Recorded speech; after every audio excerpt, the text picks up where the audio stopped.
This might be a very niche complaint, but I'm kind of over brands selling us tinted moisturizers and tinted all this stuff when it's literally just a light coverage foundation. I'm welcoming back the full coverage, full makeup kind of expression that's going on, but if you want that tinted, subtle look to the skin, but still finding that tinted moisturizers and tinted whatever is a little bit too much for you, let me show you how to properly tint the skin. Let's tint the lips, let's tint the skin. Subscribe if you haven't already, give this video a thumbs up. Follow me on Instagram as well. I do a lot of stuff exclusively over there. Okay, let's get into it. I've got a few products in front of me that I'm going to use to tint my skin. First up, can I just talk about this Rhode lip balm? I know people were like loving this and really overhyped this, but oh my god. They emailed me.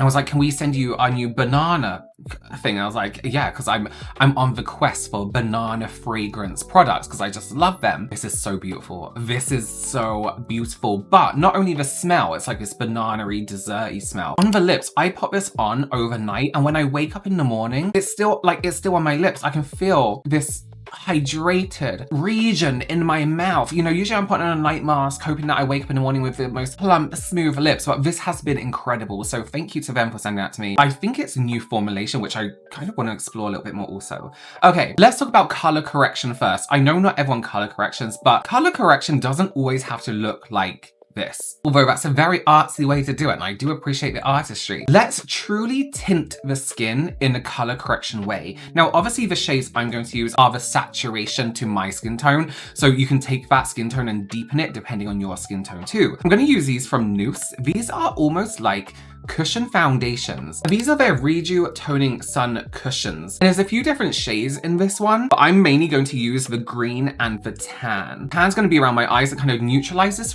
I have like this reddy brown around my eyes, and the green obviously for a little bit of redness. We'll start with the green first. I'm sorry my cushion's dirty. You can see I've been using it. But this is one of those mesh-like color correctors. What I love about these is it's not that heavy weight of concealer. So you don't have to worry about blending that into the skin, it being another heavy layer on your face before your foundation.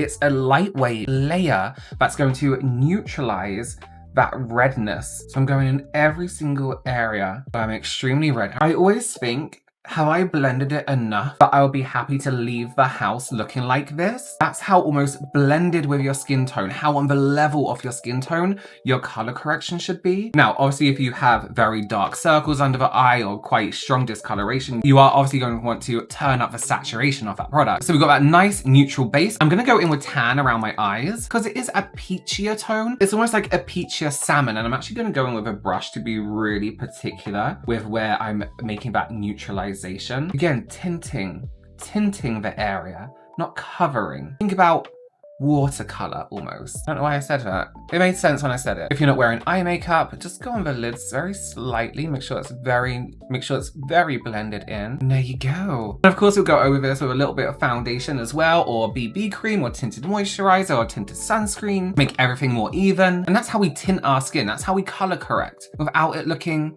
crazy. We don't have to do all the triangles. Orange that stretches from here down to here.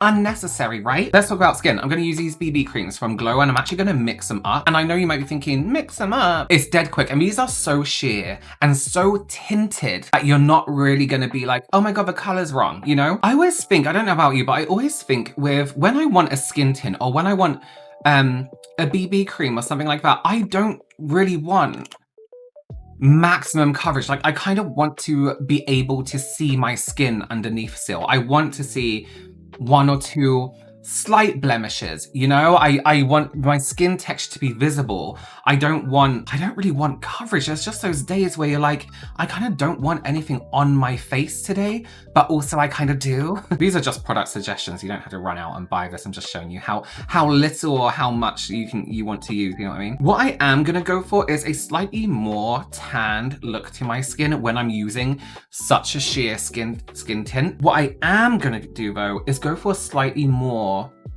tanned look when I'm using a skin tint, because although I do want my skin to look as natural as possible, sometimes if we go a little bit too light or too fair, if you've ever used a really light foundation, well, one that's too light for your skin, sorry, I'm not saying if it's your skin tone, but if you've ever accidentally used a really light foundation on your skin and it's not your skin tone, you will notice texture a lot more. You will notice texture a lot easier. You will notice that texture really, really stands out. So I am going to warm up my skin ever so slightly because when it's a little bit warmer, there's a little bit less texture. And we've got the color correction underneath. So we're not worrying too much about coverage here. We're just trying to get that really nice, my skin, but healthy situation. I'm just using my fingers. I'm just, at first anyway, I'm just making sure I'm putting down a nice layer of this product. I like to use fingers for tinted products when we're tinting the skin because I feel like you just get a much nicer push into the skin, you know? You can really work with that product. You can warm up that product. Ugh.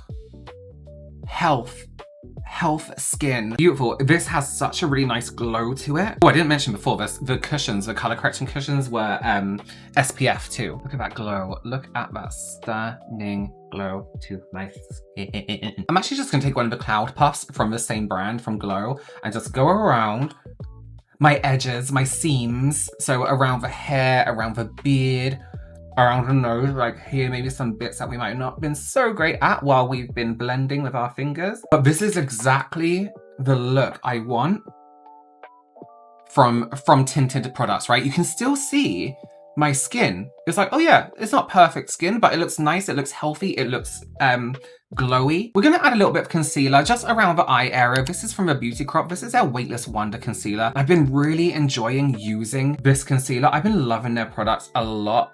Recently, I'm a fan anyway, but recently I've just been really enjoying what they've been coming out with. A lot of their sprays, their concealer. I'm just doing a tiny bit at first, again, because we're tinting. And then again, I'm gonna go in with my finger so we can really push into that skin. We really, really want to be quick, pat, pat, pat, pat, warming up that product as we go, because I really do think tinting the skin, a big part of that, like I said, is pushing that product into the skin so it becomes part of the skin, so it looks as natural as possible. That concealer in the inside corner, I'm just kind of like scooping and cupping up. Can you see? Almost I'm cupping like my under eyeball and then bringing it down. I'll do the same on the other side, that cupping motion, blending it in first into the areas that are a little bit more of concern and taking it across. My eyelids haven't creased, which I love. I just love skin like this. Fresh looking, you know, you can still see my skin underneath. If you're a full coverage kind of person, this is not going to be for you. One thing I like to do that's more of a tint to the skin is be a little bit more monochromatic, right? So I'm going to use the Velatura Balm Dewy Lip and Cheek Stick from Lisa Eldridge. Sorry, I had to read it. Dyslexia. The name's a big one for me. So something like this, which is a lip and cheek stick, is great because when we're kind of tinting the skin, trying to get that natural look, we're trying to think about where you naturally flush. Lips become fuller, blood can be plumped into the lips, you get that natural flush. Same with the cheeks, you get that natural kind of flush. I actually believe the name of this blush comes from a painting technique. So that's very, what we're doing right now. I'm gonna take the Shadow 05 brush from Refa. Oh, this has my name in it. Oh my God. How did I not notice that before? So cute. Okay. And I'm literally going to brush that onto the stick. Okay. I'm going to kind of start here and up. Again, for that natural tinted flush. So just right before we get to the apple of the cheek, I'm just going to tap it and bring it upwards. But I don't want to bring it too far in. I want to look like I just ran a little bit of a marathon. Or in my case, just ran up the stairs. And a little bit naturally flushed, just like so. Ooh! I love a brush like this to do this method because one, it's flat, so you can really tap onto the skin. But it has, I don't know if you can see, this, if I pull it out like this gradual layer of hair, but in this flatness. So it's not like an angled blush brush, for example. There's no firmness to it. What side was I doing? This side. It's flat but layered, so you get this really nice natural texture. Just a bit of blush, a little bit of blush. I'm gonna get a little bit of that Noose color corrector, and I'm gonna go around my lip, mainly for the skin around my lip. If I wanted my lips to be completely blanked out, I'll use my lip primer. But that's usually when I'm doing like a full lip look, you know what I mean? I'm just gonna go around the edge of my lip here, just to get rid of like redness and anything like that.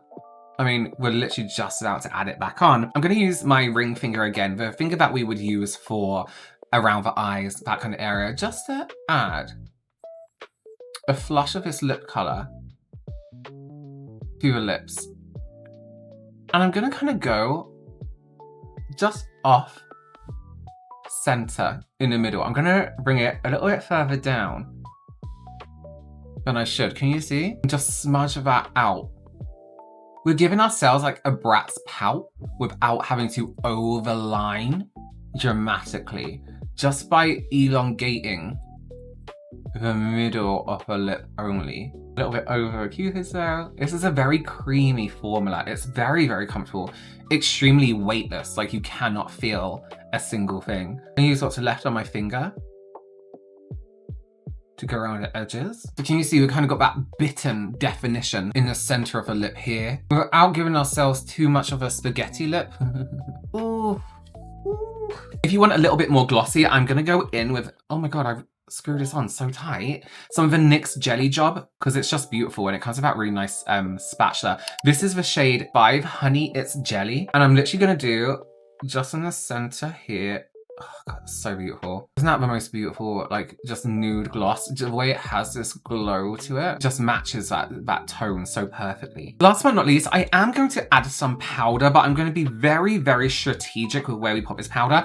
This is old now, and I don't even think they make this. This is the Wake Make Stay Fixer Packed. Yeah, sorry, I thought I said that wrong, but I didn't. And it's almost like, you know what it's like? The Fenty powder. Oh, I wonder if I could... Let me check if they still don't have something similar to this, because this is one of my favorites. I'm going to use the My Perfect powder brush from my Kitco, and it really is a perfect powder brush. I'm going to load that up, tap off any excess there.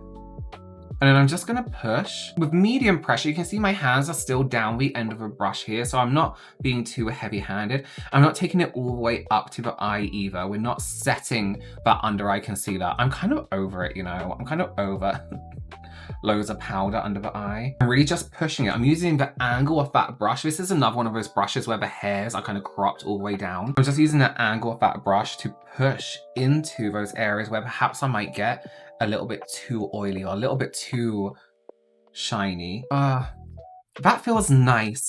I feel like coming into summer as well.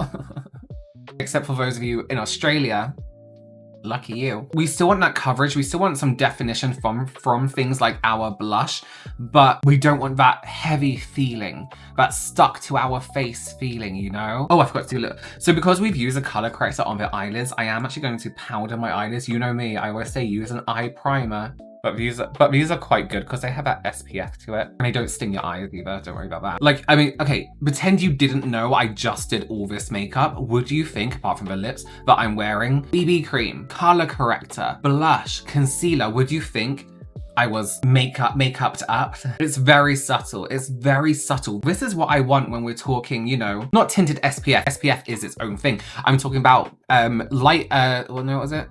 Tinted moisturizer. This is what I want.